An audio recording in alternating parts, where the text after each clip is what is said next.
Jordan's Journal, and I'm Representative Jordan, and thank you for joining us.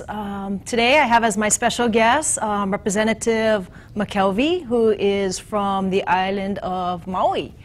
And you're here in the house with me? Yes. Remember that, I'm still a freshman now. You know what, I just want to tell your people, out in Waianae, you were doing an incredible job. I mean, I tell people it's like, you're aggressive for Waianae, your heart is with the community, you're always out there just banging the halls and making sure that, people don't forget about the West Side. So you're doing a good job. Just not being nice to a freshman. No, because I'm from West Side too, I get the kind of lahaina, that's why.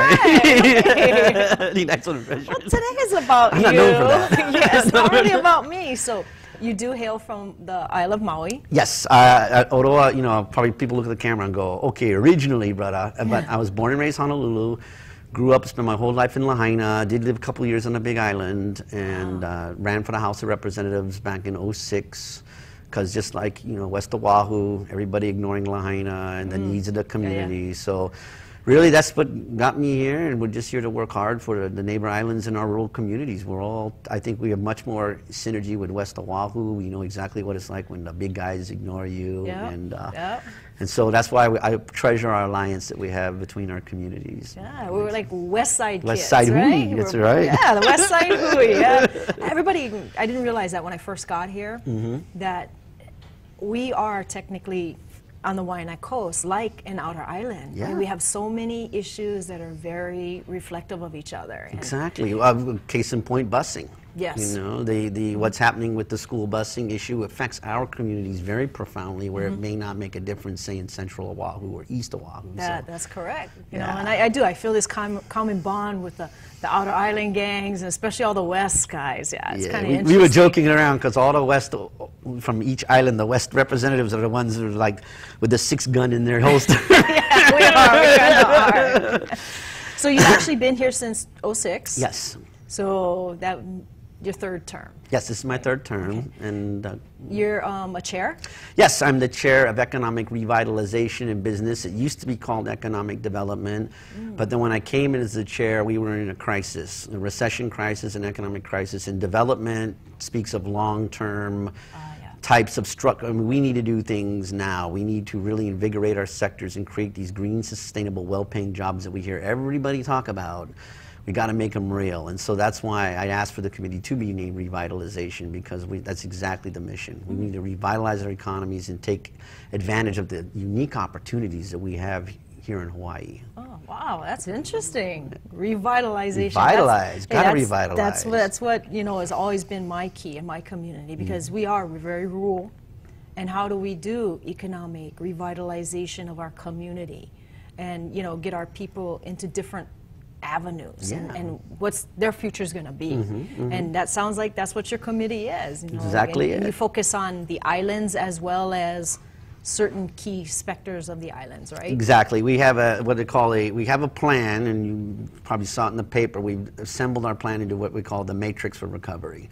And it's a strategic plan that not only provides, important support for these sectors, these different economic sectors, and not only are going to create these well-paying, green, sustainable jobs we talk about, but they're also going to stimulate each other, which means that for far less than what other states are paying for economic development and revitalization, we're going to be able to invest and get much more in return.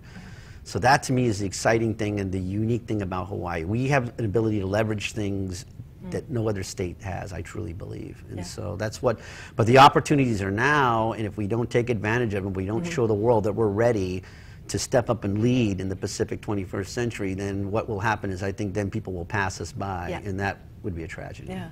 I mean, I kind of look at this as back so many years ago when they started this Mililani Tech Park, and it never really blossomed, but we could have been like the Silicon Valley of the Pacific. And I think this is what you're kind of saying is we've got this opportunity right now. Exactly. In these sectors to become the hub of this Pacific and a revitalization of all our islands. Is that what I'm hearing from you? Yes, it's exactly correct. And the Tech Park's a good example because we're trying to avoid the, the missteps on that with their aerospace incubator initiative on the Big Island. And the idea is to create a long-term structure of support that will allow these parks to flourish, bring in companies. And one of the exciting things about these companies is not only do they provide great, well-paying green jobs for our people and our young people, but they create opportunities that wouldn't exist by them being together.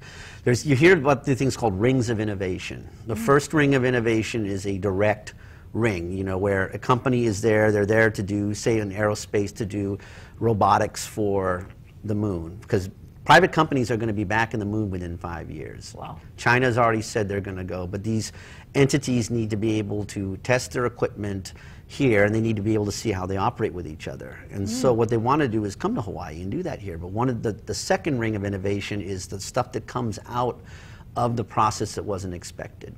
So say like one of the initiatives of Pisces, which is the aerospace initiative, is on the moon you got to create your own, you got to grow your own food but recycle all of your wastes. Wow. It's complete sustainability, and that's a key point, sustainability. And so what they're doing is working on things to do that, but they have direct benefits that could be used by Hawaii Agricultural now. Wow. To use waste products for animal feed that could then be, so you have this closed circle. So that's the second ring of innovation. The third ring of innovation is by these companies just being next to each other and talking story like we are. Yeah. Talk story with each other. Ideas may pop up. Hey, I got a project for this. It's not panning out, but I hear you're working on this. Let's join forces. And all of a sudden you get this unexpected product. And that's how Google and a lot of these entities popped out of California, Silicon Valley. And we have this opportunity here, and you know, case in point with broadband and tech, aerospace creates the market for broadband. You know, we've pulled millions down from the federal government and President Obama to develop high-speed internet connectivity between all of our schools and universities, so our kids and our people can have the state-of-the-art, which gives them learning opportunities that didn't exist, as well as makes government run efficient and get more services out to our rural communities. But the good news is, but with aerospace and with film, they create the market for the broadband deployment that justifies the money we've pulled down to deploy all of this high-speed access. So. Yeah, I mean, that's, hey, I forgot to ask. Sure. I'm going to be having a legislative listen. I'm there. In the middle of March. And I'm I there. asked I'm you, there. So you're joining us, I'm right? going to join you because I'm just so stoked to get out to your community. You know, you guys are so awesome out there. Yeah. I had a chance when some of the kids came out on opening day from Waianae to film for Olelo. They're fire and enthusiasm. I'm just really looking forward to meeting your constituents and just letting them know what a great job you're doing over here. Yeah, so you're going to be joining us on March 14th. Yeah, March 14th. Waianae District Park. Waianae District. Yeah, 7 o'clock. So I'm really looking forward to that. It's going to be great. I'm really looking forward to it. Yeah, and I know when you're talking about digital and media, I mean, you know, my school started Sea Rider Productions out at the Waianae High School, and I mean that's a key. I mean that kind of blossomed into, you know, now the elementary levels, and then talking about digital media. You kind of focus in on that a little bit too, don't you? Definitely. When we talk film, we always say digital media. They come together, and that's really important, especially since pretty much film is digital media now. I mean, the medium of film is gone, but what Candy is doing out there with Sea Rider Productions, it's a beacon. It's attracted attention from around the world. Their product is stellar, and it shows that we have the talent and the workforce potential to be an industry in film, not just a place where we maybe one project, two projects, maybe a Descendants there or here, but where we are the hub of activity when you have 20 to 30 pictures coming out from Hawaii, not only telling our story, but other stories as well. And that's what's so awesome about what Candy is doing out there. It proves the point that we have the talent, we just need to develop our workforce and create the opportunities. So when the kids get out of Candy in high school, they go to UH, then they can go and work in the industry and have jobs here and not have to move to LA or New York. And that's what trying to bring that industry here, right? Yes. I mean, we have our Diamond Head Studios, we have what, Hawaii Five-0, they did the Descendants here. I mean, so how do we expand that and start creating those layers of jobs well, too? the most important thing is we've got to restructure our credits, our incentives, so that they're tied into local jobs and local vendors. Georgia and Florida have recognized this, and they've done the same thing. So what we've done is we've gone ahead and tied the incentives, the increase, to having to use local labor and businesses. And what we did is there's a stratification in film. You have what they call above the line. And above the line are your movie stars, your directors, your writers, your talent. There's below the line, and that's your technicians, your grips, your cameramen, and then there's the post, digital and film post processing. So what we've done is this, we said, okay, if you come in and you use local above the line talent, directors, writers, below the line, cameramen and such, and post, we'll give you an incentive for using these people and training them on the job. Oh, that's key. That's key. Because what we're doing is we're creating a sound fundamental plan to ramp up our workforce in a logical way that isn't going to blow the Treasury apart. Wow. And that's what kind of concerns me, I guess, with some of the other proposals in there, like the mandated proposals, is I don't think they're going to help to build this critical mass. I think it will actually hinder us in that. A good point is, one idea that was floated was, let's just increase the base, right, of now. Right now it's 15% for Oahu, 20% for neighbor islands. Let's increase the base, and that'll bring more production in here. And I caution people on that one, because all you're doing is creating incentive for production, but you're not doing any kind of incentive to hire local and use local and train local. So these guys are going to all come in from all over the world in the mainland, do these jobs, get paid this extra incentive, and then when the project's done, they're gone. And they're sending their money back to the mainland too. You know? No, I like that idea, because how do we nurture and train our workforce here? And then when these projects come in here, we already have that base for them. Exactly. We have to build it slow and make sure we build it appropriately instead of...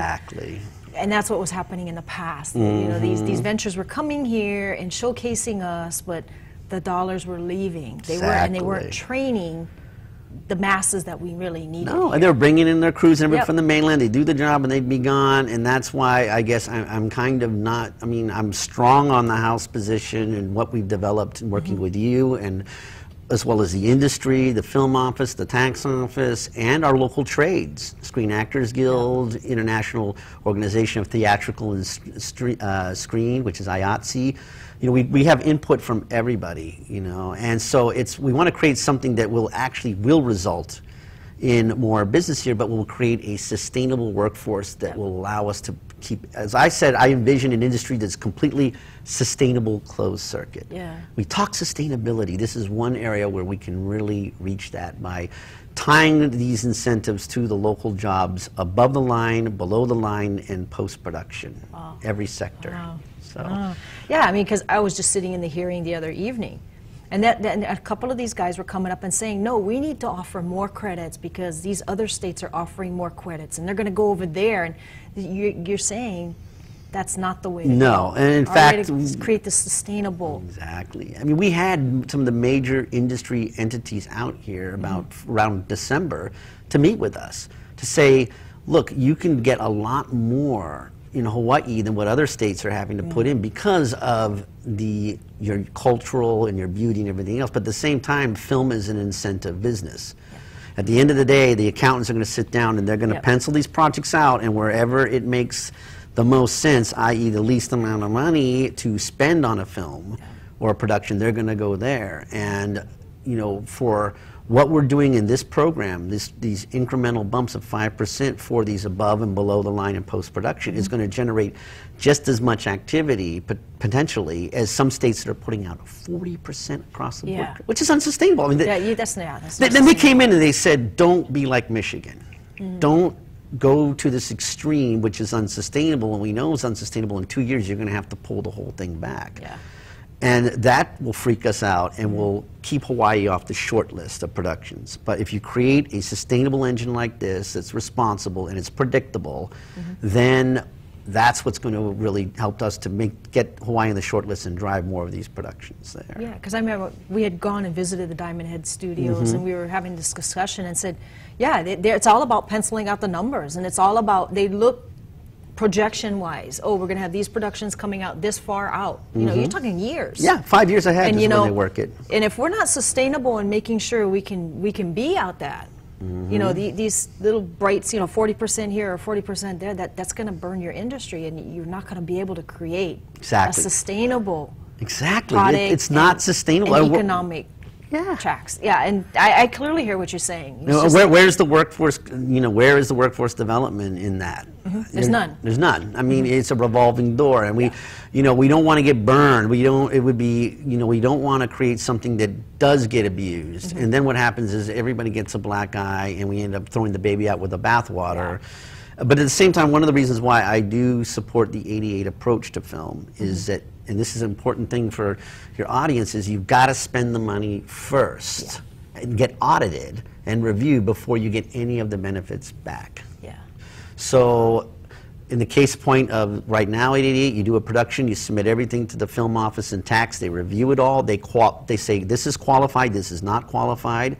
Then they get all the receipts and everything together, then they submit it to tax and DBED, they do an audit and go through everything again, and only then is the incentives paid out. So the money goes into the economy, it creates economic activity and revenue, and then what happens is that's when we see the growth that we see. Now some people may say, well, don't you have to take from something at the front end? I mean, because in the end of the day, it is a revenue loss per se, even though we know the money's going into the economy. So what if we are looking at some of these other tax credits that have grown inordinately huge, are eating up a lot of resources, and quite frankly are going to create a situation where we only have one industry in the entire state, and that's it. And that's very unbalanced. Exactly. Yeah, so we really have to start looking at some of these other heavy credits and start saying, hey, how do we start changing this pendulum to create a well-balanced economic diversity across the state? Yeah, exactly. Yeah. And that's where those tugs of war with those different industries are. Well, and some people have said, well, I mean, so up front we've got to, there's a tug of war going on, but as I explained to my constituents and others, I think it's important. We do have to diversify. Yeah. And by, perhaps pulling in some of these other credits which have gone way beyond their intended, parameters. Yes. Yeah, we can create the ability to do these types of programs. And then what will happen is the money will go in the economy, it will create jobs and activity. The Council of Revenue, which is the economists that do the projection for the state. They'll be happy people. They'll see that. They'll go ahead and put that into their numbers, and then when they do their future projections, hopefully because of this, our projections will be on the positive side, and that's where you see the revenue back to the state that you hear about economic. So I know we're looking at digital media. We're also looking at some aerospace. What else? I mean, is there other stuff? Broadband is a key component of it. President Obama directed quite a large number of funding directly to Hawaii to connect our schools, libraries, and universities with state-of-the-art next-gen fiber to be able to have tablets in the classrooms so our kids can have access, and not only that, but to be able to teleconference with other schools and do projects collaboratively with each other. I mean, and at the same time, film, and this is great lead-in, but film and digital media, you need a way to port the product so the director can review it, so other shops and stuff can do edits and things like that. So you got to create the pipeline to push the product. And what's exciting, what's going on in West Oahu with the proposal to possibly build a studio out there, and that's one of the lacking things, by the way, in the film industry is infrastructure. But if you have that there and they're doing post there, now you're creating a market demand for the broadband and the fiber that's being deployed there. So we can go back to the feds and say, this wasn't a fiber to nowhere. This was to fulfill, and that's the advantage again of the matrix, being able to cross-stimulate things. The broadband development gives value to the West Oahu studio idea, but now the digital media guys have a way to push their product to the mainland and other places that won't set the production back. So now we're just as competitive as, say, a post in Vancouver or someplace else. And that's the key component. And especially with like digital media, the roll-off is the tourist end of it. And that's the great thing about the matrix, is that by stimulating these sectors, we stimulate our core bases, the big one being, of course, one of them, the visitor industry. You're exactly correct, Joe, on that. It's free marketing. It's the best kind of marketing in the world because it's what they call passive marketing, which is going to get you more likely to go to Hawaii, seeing the descendants with the with the family, having an incredible touching moment on the beach, or an ad saying, "Go visit Hawaii now." They exactly said that the other somebody, I think from NBC or ABC, was in a hearing speaking, and he says, it is about the movie and filming and the production here. He said, but think of all the other roll-offs, such as all the soundtrack Yes. was all local artists, original music in the Descendants film. Yep. You know, so the scenery.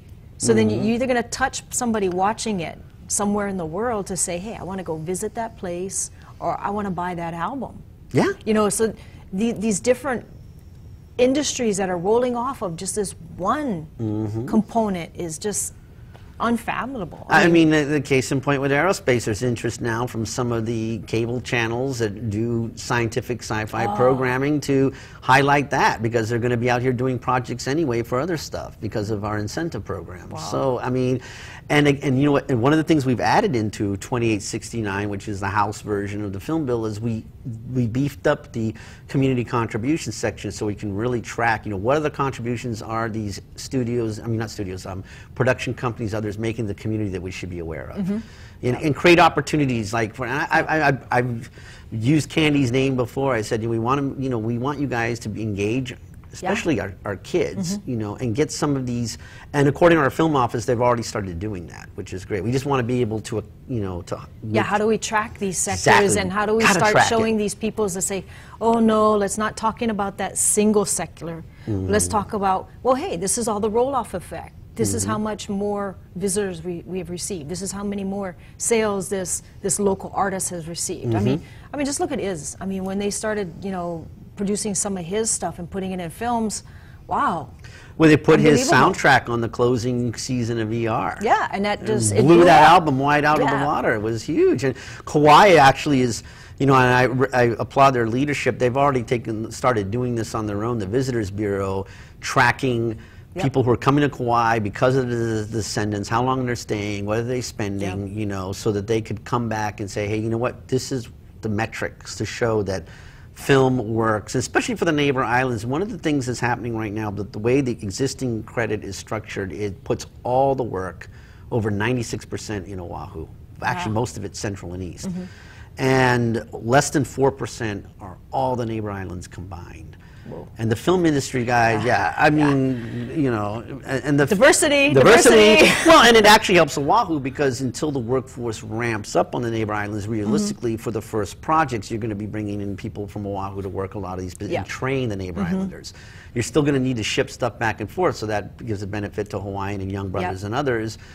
The key thing is the differential now is so low, it literally is driving no business to the neighbor islands. Wow. Case in point, a very popular show among Hawaii residents. It's on TV right now. The mayors of the neighbor islands contacted them, what can we do to get you to film an episode or maybe two out here? And they said, between us, the 5% differential between the neighbor islands and Oahu is too low to get us to go out to do anything. Wow. And that's sad. I mean, because that's a potential not only for our state and all of our families, but I think it also adds some more artistic and other types of things into the show. You know, when you can do you know, say an episode of a show at Parker Ranch, and you know, the Paniolo settings and what kind of stories you could weave out of that. I mean, how many people around the world know about our Paniolos in their story? Yeah, they don't. I mean, but if they see that in an episode or a movie, then they're more likely to go to those they'll areas. go to the Big Island. They're more likely to go to Waimea and visit the Cattleman's Museum, you know, which is incredible up there, you know. And then learn that whole history of what our rich history. You know, and that's what I'm saying. It's just not about this one little thing. It's about what all these other roll-offs are, and how we need to keep promoting this. Exactly. And I really believe what's great about all of these sectors is that they're environmentally strong and culturally strong. The case in aerospace, in order to be able to test the robotics, and you need a pristine area that is untouched by any type of human contamination.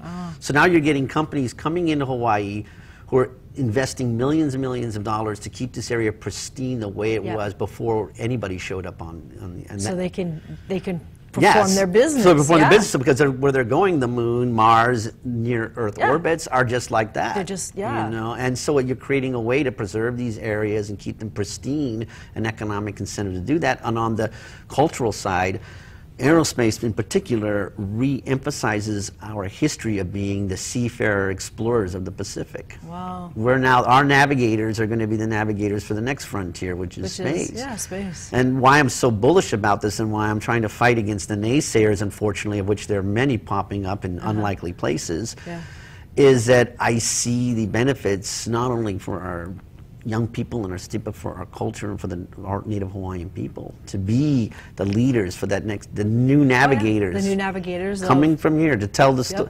And communication, our ability to communicate across, our legends and stories, all of those, both through film and through broadband, to communicate with each other. I mean, to me, that it just re-emphasizes and builds upon our strengths, which gives us these advantages. Oh yeah, this is like so exciting. I mean, even with aerospace, you're talking STEMs. That's all. I mean, even if you don't go into aerospace, I mean, just being intrigued by it and building robots. I mean, you know how many other industries they can go into? Yeah, and then you're exactly, and there's a lot to do. Like, for instance, you've got marketing that's going to need to be done. You're going to need marketing people. You're going to need people to do accounting and run the books and stuff. So, and what an exciting environment. And then on top of that, the fourth ring of innovation is people who, like, say, if we do manage to get this on the Big Island, despite the resistance right now of some entities over there, is that kids who go to UH Hilo, for say, or UH West Oahu, which is another place that is in consideration right now, they can have access to these companies through practicum and educational things. And then when they get out, they're like, you know what? This is a young, vibrant town. It's growing. You've got all these people. I'm going to start a nightclub or a restaurant. All all the things that people want. So now you're reinvigorating not just creating a whole new industry, but you're reinvigorating the town and bringing in investment and talent and innovation and energy, which.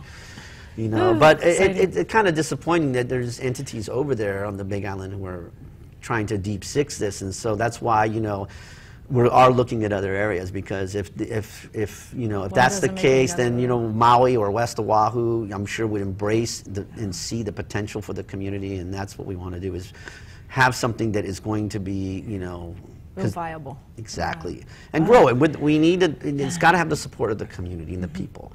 You can't put something in an area where certain people are like, no, and but so it's like, okay, well, we know this is. Hey, we're gonna run out of time. Oh, sorry. You talk so much. So you're gonna be joining me? Yes, I'm joining you in Waianae. On March the 14th at 7 p.m. at the Waianae District Park. Waianae District Park. And I'm sure they're gonna be happy to see you. So thank you for joining us. Like, who brought a Holly guy from Maui? Aloha. Aloha.